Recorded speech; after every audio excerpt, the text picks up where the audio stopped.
ओम श्री विष्णवे नमः। ओम श्री बृहस्पति नमः। आज बृहस्पतिवार के दिन सुनिए बृहस्पति देवता की संपूर्ण कथा। पौराणिक कथा के अनुसार प्राचीन समय की बात है। एक बड़ा प्रतापी और दानी राजा था। वह प्रत्येक गुरुवार को व्रत रखता और पूजा किया करता। ये बात उसकी रानी को अच्छी नहीं लगती।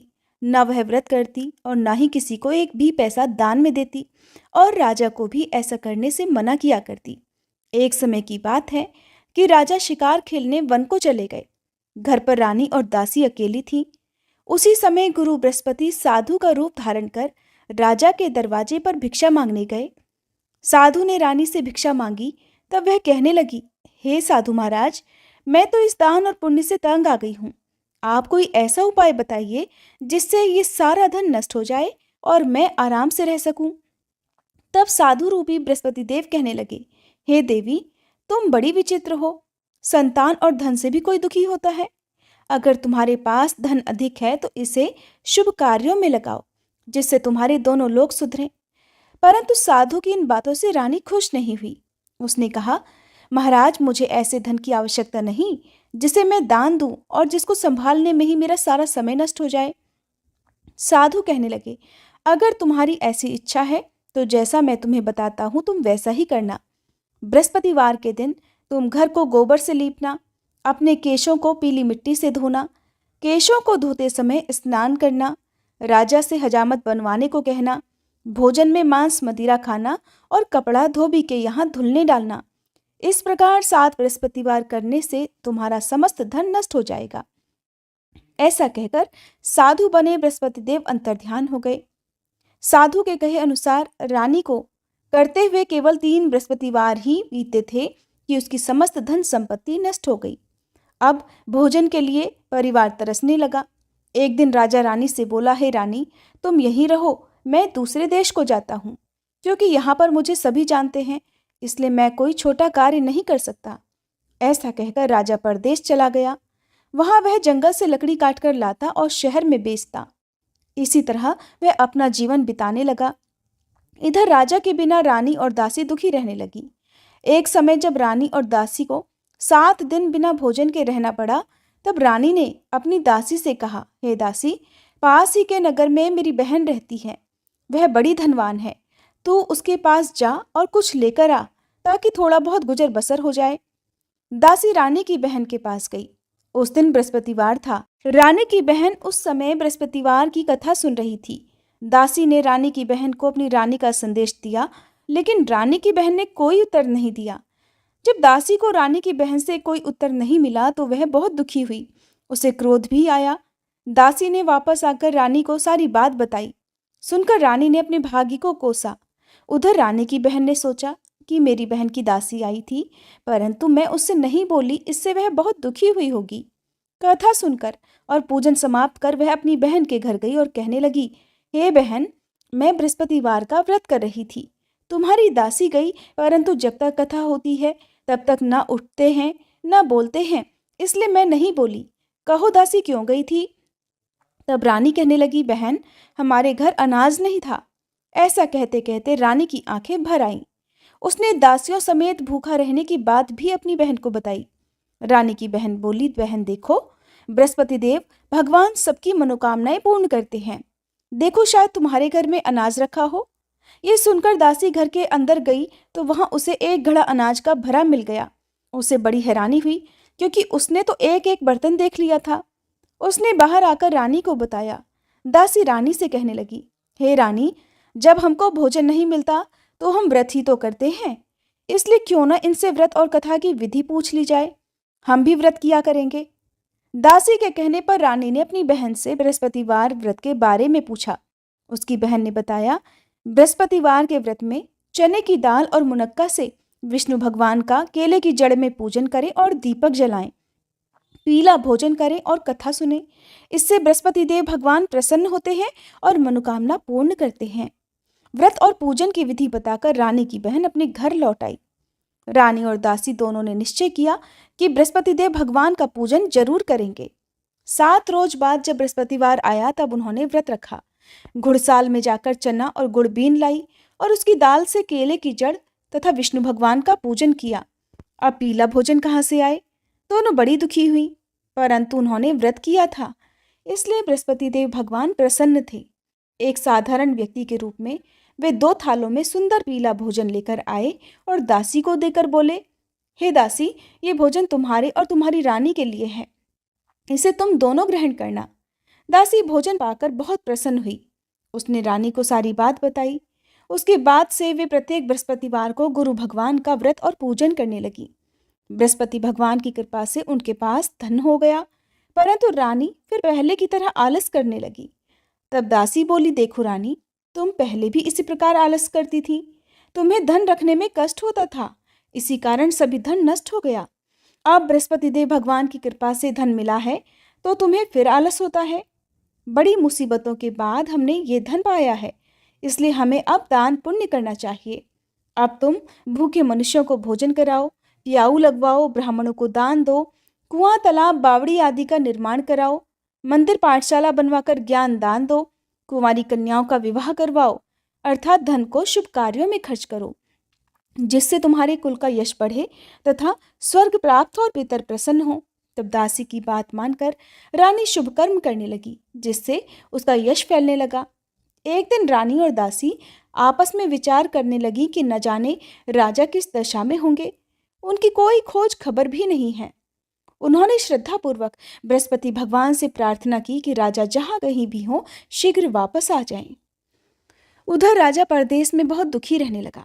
वह प्रतिदिन जंगल से लकड़ी बीनकर लाता और उसे शहर में बेचकर अपने दुखी जीवन को बड़ी कठिनाई से बिता रहा था। एक दिन दुखी होकर अपनी पुरानी बातों को याद करके वह रोने लगा और उदास हो गया। उसी समय राजा के पास बृहस्पति देव साधु के वेश में आकर बोले, हे लकड़हारे, तुम इस सुनसान जंगल में किस चिंता में बैठे हो, मुझे बताओ। यह सुनकर राजा की आंखों में आंसू भर आए। साधु को प्रणाम करके राजा ने अपनी पूरी कहानी सुना दी। महात्मा दयालु होते हैं। वे राजा से बोले, हे राजा, तुम्हारी पत्नी ने बृहस्पति देव के प्रति अपराध किया था, जिसके कारण तुम्हारी ये दशा हुई। अब तुम चिंता मत करो, भगवान तुम्हें पहले से अधिक धन देंगे।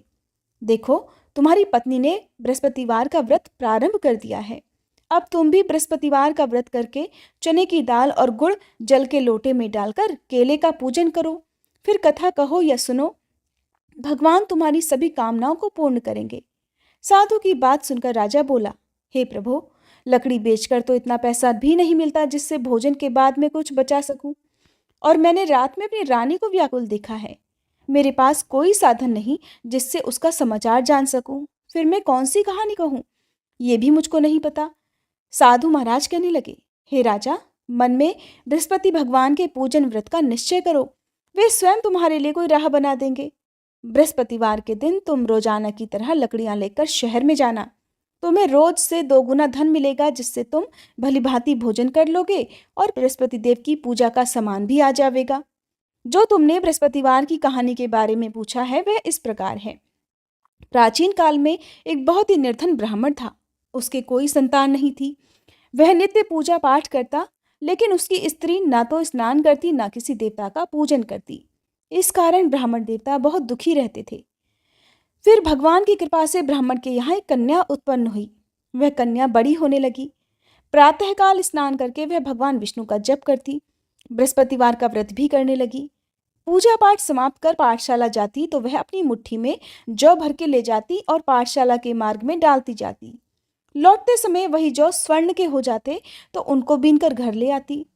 एक दिन वह बालिका सूप में उन सोने के जौ को फटककर साफ कर रही थी कि तभी उसकी माँ ने देख लिया और कहने लगी, हे बेटी, सोने के जौ को फटकने के लिए तो सोने का सूप भी होना चाहिए। दूसरे दिन गुरुवार था। कन्या ने व्रत रखा और बृहस्पति देव से सोने का सूप देने की प्रार्थना की। बृहस्पति देव ने उसकी प्रार्थना स्वीकार कर ली। रोजाना की तरह वह कन्या जौ फैलाती हुई पाठशाला चली गई। पाठशाला से लौटकर जब वह जौ बीन रही थी तब बृहस्पति देव की कृपा से उसे सोने का सूप भी मिल गया। उसे वह घर ले आई और उससे जौ साफ करने लगी, परंतु उसकी माँ का वही ढंग रहा। एक दिन की बात है, वह कन्या सोने के सूप में जौ साफ कर रही थी। उसी समय उस नगर का राजकुमार वहां से निकला। कन्या के रूप और कार्य को देखकर वह उस पर मोहित हो गया। राजमहल आकर वह भोजन तथा जल त्याग कर उदास होकर लेट गया। राजा को जब राजकुमार द्वारा अन्न जल त्यागने का समाचार ज्ञात हुआ तब वह अपने मंत्रियों के साथ अपने पुत्र के पास गया और कारण पूछा। राजकुमार ने राजा को उस लड़की के घर का पता भी बता दिया। मंत्री उस लड़की के घर गया। मंत्री ने ब्राह्मण के समक्ष राजा की ओर से निवेदन किया और कुछ ही समय बाद ब्राह्मण की कन्या का विवाह राजकुमार के साथ संपन्न हो गया। कन्या के घर से जाते ही ब्राह्मण देवता के घर में पहले की तरह गरीबी का निवास हो गया। एक दिन दुखी होकर ब्राह्मण अपनी पुत्री से मिलने गए। बेटी ने पिता की दुखी अवस्था को देखा और अपनी माँ का हाल पूछा। ब्राह्मण देवता ने सभी हाल कह सुनाया। तब कन्या ने बहुत सा धन देकर अपने पिता को विदा कर दिया, लेकिन कुछ दिन के बाद फिर वही हाल हो गया। ब्राह्मण फिर अपनी कन्या के यहाँ गया और सभी हाल कहा तो पुत्री बोली, हे पिताजी, आप माताजी को यहाँ लिवा लाओ, मैं उन्हें वह विधि बता दूंगी जिससे गरीबी दूर हो जाए। ब्राह्मण देवता अपनी पत्नी को साथ लेकर अपनी पुत्री के पास राजमहल पहुंचे। तब पुत्री अपनी माँ को समझाने लगी, हे माँ, तुम प्रातःकाल स्नान आदि करके विष्णु भगवान का पूजन करो तो सब दरिद्रता दूर हो जाएगी। परंतु उसकी माँ ने उसकी एक बात भी नहीं मानी। वह प्रातःकाल उठकर अपनी पुत्री की बची जूठन को खा लेती थी। एक दिन उसकी पुत्री को बहुत गुस्सा आया। उसने अपनी माँ को एक कोठरी में बंद कर दिया। प्रातः उसे स्नान आदि करा के पूजा पाठ करवाया तो उसकी माँ की बुद्धि ठीक हो गई। इसके बाद वह नियम से पूजा पाठ करने लगी और प्रत्येक बृहस्पतिवार को व्रत भी रखने लगी। इस व्रत के प्रभाव से मृत्यु के बाद वह स्वर्ग को गई। वह ब्राह्मण देवता भी सुखपूर्वक इस लोक का सुख भोगकर स्वर्ग को प्राप्त हुए। इस तरह कहानी कहकर साधु बने देवता वहां से आलोप हो गए। धीरे धीरे समय बीतने पर फिर बृहस्पतिवार का दिन आया। राजा जंगल से लकड़ी काटकर शहर में बेचने गया। उसे उस दिन और दिनों से अधिक धन मिला। राजा ने चना गुड़ आदि लाकर बृहस्पतिवार का व्रत किया। उस दिन से उसके सभी क्लेश दूर हुए। परंतु जब अगले गुरुवार का दिन आया तो वह बृहस्पतिवार का व्रत करना भूल गया। इसी कारण बृहस्पति भगवान नाराज हो गए। उस दिन उस नगर के राजा ने विशाल यज्ञ का आयोजन किया था तथा अपने समस्त राज्य में घोषणा करवा दी कि सभी मेरे यहाँ भोजन करने आए, किसी के घर चूल्हा न जले और इस आज्ञा को जो न मानेगा उसको फांसी की सजा दी जाएगी। राजा की आज्ञा अनुसार राज्य के सभी निवासी राजा के भोज में सम्मिलित हुए, लेकिन लकड़हारा कुछ देर से पहुंचा, इसलिए राजा उसको अपने साथ महल में ले गए। जब राजा लकड़हारे को भोजन करा रहे थे तब रानी की दृष्टि उस खूंटी पर पड़ी जिस पर उसका हार लटका हुआ था। उसे हार खूंटी पर लटका दिखाई नहीं दिया। रानी को निश्चय हो गया कि मेरा हार इसी लकड़हारे ने चुरा लिया है। उसी समय सैनिकों को बुलवाकर उसको जेल में डलवा दिया। अब लकड़हारा जेल में विचार करने लगा कि न जाने कौन से पूर्व जन्म के कर्म से मुझे ये दुख प्राप्त हुआ है, और जंगल में मिले साधु को याद करने लगा। तत्काल बृहस्पति देव साधु के रूप में प्रकट हो गए और कहने लगे, अरे मूर्ख, तूने बृहस्पति देवता की कथा नहीं की, उसी कारण तुझे ये दुख प्राप्त हुआ है। अब चिंता मत कर, बृहस्पतिवार के दिन जेल खाने के दरवाजे पर तुझे 4 पैसे पड़े मिलेंगे। उनसे तू बृहस्पतिवार की पूजा करना तो तेरे सभी कष्ट दूर हो जाएंगे। अगले बृहस्पतिवार उसे जेल के द्वार पर 4 पैसे मिले। राजा ने पूजा का सामान मंगाकर कथा कही और प्रसाद बांटा। उसी रात में बृहस्पति देव ने उस नगर के राजा को स्वप्न में कहा, हे राजा, तूने जिसे जेल में बंद किया है उसे कल छोड़ देना, वह निर्दोष है। राजा प्रातःकाल उठा और खूंटी पर हार टंगा देखकर लकड़हारे को बुलाकर क्षमा मांगी तथा राजा के योग्य सुंदर वस्त्र आभूषण भेंटकर उसे विदा किया। गुरुदेव की आज्ञा के अनुसार राजा अब अपने नगर को चल दिया। राजा जब नगर के निकट पहुंचा तो उसे बड़ा ही आश्चर्य हुआ। नगर में पहले से अधिक बाग, तालाब और कुएं तथा बहुत सी धर्मशालाएं, मंदिर आदि बने हुए थे। राजा ने पूछा, ये किसका बाग और धर्मशाला है? तब नगर के सभी लोग कहने लगे, ये सब रानी और दासी द्वारा बनवाए गए हैं।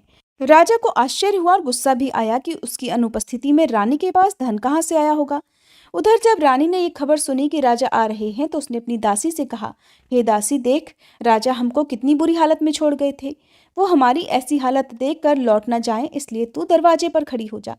रानी की आज्ञा अनुसार दासी दरवाजे पर खड़ी हो गई और जब राजा आए तो उन्हें अपने साथ महल में लिवा लाई।